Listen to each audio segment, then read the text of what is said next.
Ashamar Kafune Akam Jirtan Dawatota or Dotota channel Tolcha Hussein. Akam Jirtan Kun channel Tolcha Hussein Jedama Akobe Kamunam Nedun Kara AGM in Nabeka AGM Sagantan Sa Balawan Tefi Wantota is in if the Versu Barbado, Bekus is in if the Versu Barbado, Ergawa is in Barbado, the Versu Barbado Hunda, Channel Saneratingo, Channel Sanerati, Oduko Fasinidesa.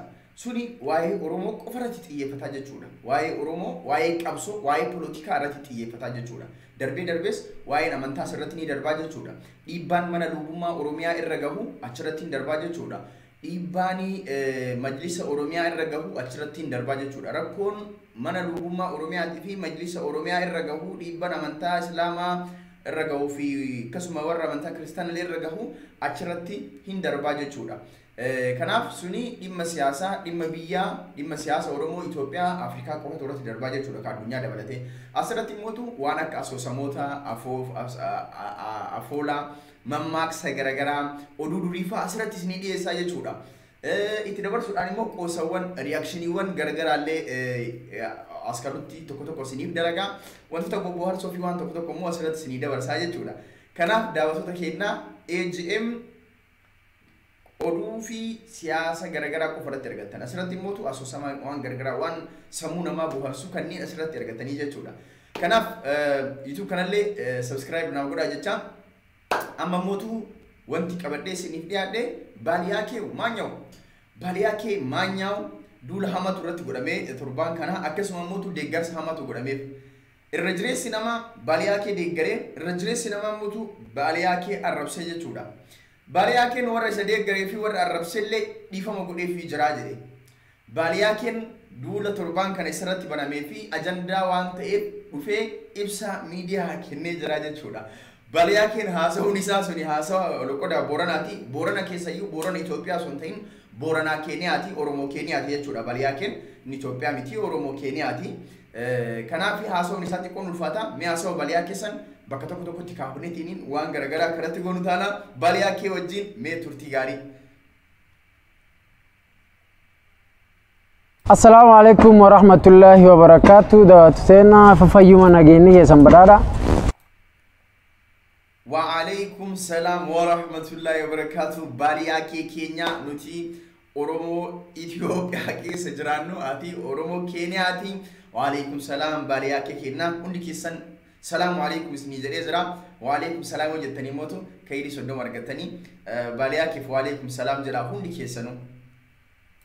Maqaan kiyya Usee Yusuf Jilooti maqaan naan beekani bahaliyaa kemenyewe ani kun nam Kenya maqaan isaa kan hundi ittiin beeknu YouTube irratti kan hundi ittiin beeknu baaliyaa kee maanyaa'u ani keessaan beeku maqaa ajaa'ibaati. As dafeet kun qabanne beekanii cinqii akkamiin qabadhe bu'aa bahii hedduu keessa darbee baaliyaa kee maanyaa'u tanoo jechuudha dhabee garuu maqaan isaa akka dhaloota Hussein Yusuf Jilooti jechuudha. Akkasitti hundi keessan sirriitti baaliyaa kee akka barattan abdii guutuu. Ati Booranaa Islaana duuba an Oromoo Booranaati Islaama jechuu isaati loqoda. Artisti akka artistiillee ani waan kan gan 8 kee jiran matanaati. Ani artistiidha drama dalagaa waan kana keessa ganna 8 keessa ture waggaa 8 hojii aartii kana keessa ture jedha baaliyaakeen. Ganna 7 kadabre TV'n Kenya tan keessatti nam kokkofalchiisee nam gammachiis afaan ganna 7 darban ganna 7 darbee waggaa 7 guutuu jechuudha TV Kenya keessatti nama kokkolfisiisaa ture baaliyaakeen sanbooda waggaa tokko Kiswahiliitiin afaan laftanaatiin. Ganna tokko dabri YouTube gadaanse YouTube sun irratti warri kiyyalleen gammachiisatan. Ganna tokkoon darbe waggaa kana keessa mootu YouTube gadi aanse jechuun maayini YouTube banadhee jechuudha. YouTube banadhee warri kiyyallee waan sanarratti baay'ee natti gammadee na gargaaree. Gammachuutan kee jiraachuu malee afaan Kiswahiliitiif afaan Booranaatiin tochi. Sunii fi Oromoolee fuula jirtu namni afaan kan dhagachuuf na dhaqqabee amma tan na barate.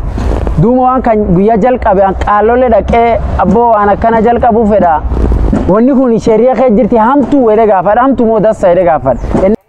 Lala baaliyaakeen namooti hedduun baaliyaakeen akka waan inni amantaa Islaamaatti qoosee fakkeessaniitiin akkasii fudhatanii garuu baaliyaakeen waan jedhu gaafa waa'ee YouTube kana eegaluu jedhe waan hunda dura qaallolee bira dhaqee wanti tuni qaallolee jechuun sheekota jechuudha. Afaan loqoda qorataaniin qaallolee jedhaniin sheekota bira dhaqee ustaadota bira dhaqee wanta kana gaafadhe wanti kun shari'aa islaamaa keessatti dhoorkadha way nama adabsiisaa jedheetiin gaafadhee jedha Baliyaa Keen. Kama namni Baliyaa Keen amantaa islaamaa xiqqeessuudhaaf akkas godhee maal jedhu. Baliyaa Keen waan kana hojii YouTube kana osoo eegaluun duratti sheekota bira dhaqee qaallolee bira dhaqee gaafadhee jedhaa jechuudha. Naandi rakkoo muutuun qabdu boora waanuma hamtu irra fagaadhinaa jira waan shari'aan islaamaa hin qabne. Akkasum tochee galata rabbiin guddaan beekum kan naa kenna.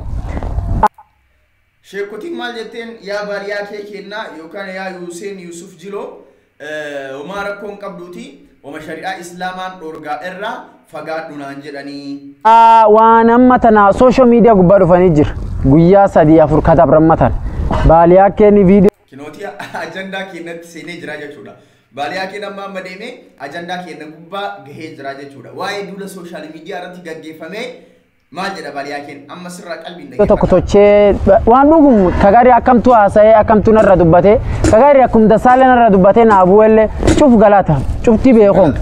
Duuba kanarra dubbate illee waan kan jalqabee illee labda hammeen guddoolee naan qabu jechuun gorsummaa fanaa qaba.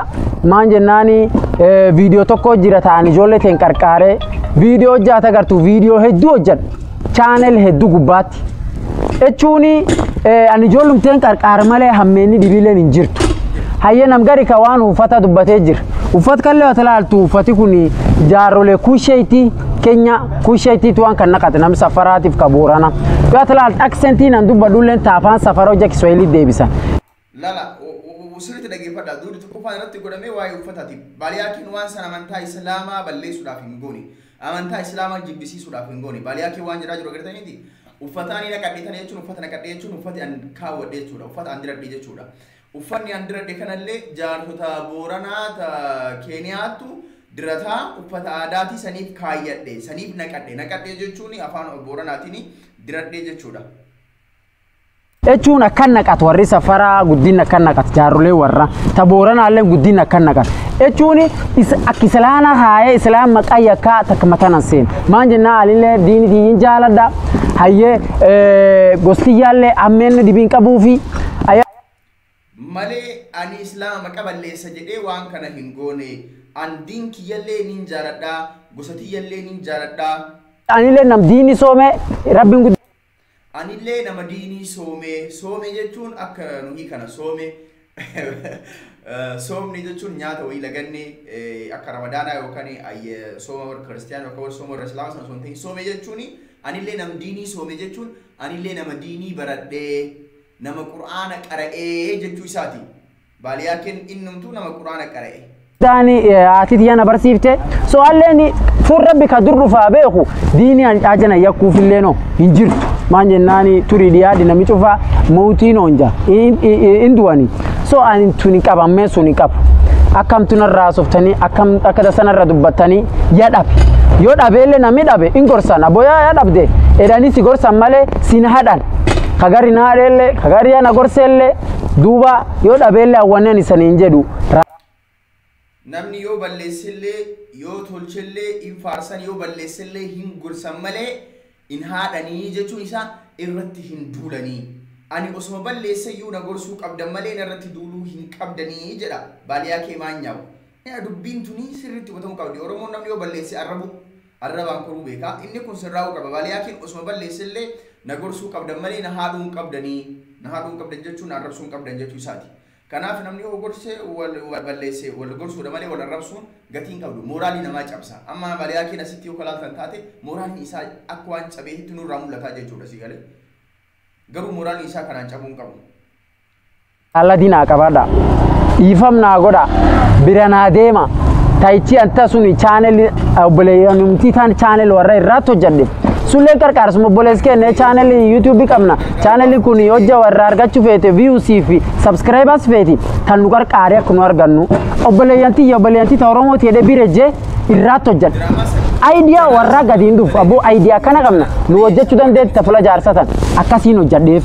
So anini waan ani sanin jedhu yoo dhabeelle bira naa deema yoo anini tuseme waan isani feen fatayelle akum gudda isan gammachiisu jira walumaa jira namallee sanuma gas gammachiisa video dhibile dassa akkasita islaana dhuga qaba tayger nam gorsituulee aada islaana gubbana gorsituulee dhuga jira walumaa jirra inshallah wanni ani sanin jedhu bira naa deema yifamna goda qaaloleen irra dubbatan cufan qaalolee maqayya ka video sulleen tochine fikiri sulleen matanan seenamum gammachiisa jechu toche duum wanni ani sanin jedhu bira naa deema yifamna goda akka malee san jaaladha kisan na jaalatan sun inshallah walumaa jirra na hordofa subscribe na len jedina abbaan qari subscribe na elen gaddeebiya bahal yake subscribe tocha eda kasi subscribe na tocha inshallah ijolen tenalen ka dubbate waan jirani warrilen ka saniti mu channel an gubba jarsun ijolen taje tana inshallah haken gurba obbolesken karana jal qabna assalamu alaykum haye baaliyaken akasitti difama jedhe dogongoratti isa hubanne namoota hedduun dogongoratti hubatanii inni amantaa islaama maqaa xureessuuf miti kana namni hunduu akkasitti haa hubatuu fi baaliyaken maqaa amantaa balleessuu osoo hin tahin sheekota illee gaafatee wanti sun rakkoo akka hin qabne waan ta'eef warri baaliyaken arrabsitan baaliyaken isinii dhiisee jira warri faarsitanis isin galatoonfatee jira hunda keessanuu galatoonfatee jira baaliyaken maanya hojiin kee hojii baay'ee namatti tolu anama fakkeenyaaf yeroo baay'ee oduu qopheessaa waa'ee biyyaa kan hordofa ganama hirriba irraa akka ka'ina galgalaa waa'ee biyyaa kan hordofee oduu kana qopheessee barreessee akka malee mataa na dhukkubee yoo ta'e jedhu YouTube keessa waan baay'inaan YouTube keessa waan turuuf achumaan komeedii isaa kana ilaalee gammadaa jechuudha namni hunduu irra gammada namni wayyoo nu buharsee namni sun nu fayyadaa jira kanaaf nama san jajjabeessuu qabna daawwattoota hordoftoota keenya YouTube kana subscribe gochuun dagatina baaliyaakee dhiifama sii goonee jirra si jaalannaa jabaadhu namnumti bara kana erga baallataa du'ee seeran nu kolfise sii baaliyaakee jabaadhu Hussein Yusuf Jilo kuntolchaadha